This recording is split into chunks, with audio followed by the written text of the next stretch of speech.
क्या आप पर भी कर्ज है? मुस्लिम शरीफ हदीस नंबर 4883। नबी करीम सरकार दो जहां सल्लल्लाहु अलैहि वसल्लम ने इरशाद फरमाया, युगफरु लिश्शहीद कुल्लु ज़म्बिन इल्ला दैन, कि शहीद की तमाम गुनाहें माफ कर दी जाएंगी सिवाय कर्ज के।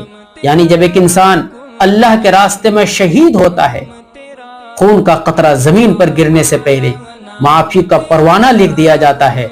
लेकिन अगर उस पर कर्ज है तो इस कर्ज को अल्लाह माफ नहीं करेगा।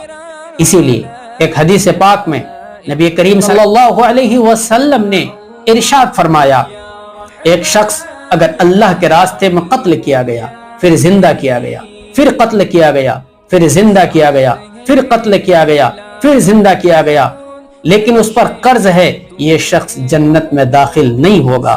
हम सबको डरने की जरूरत है।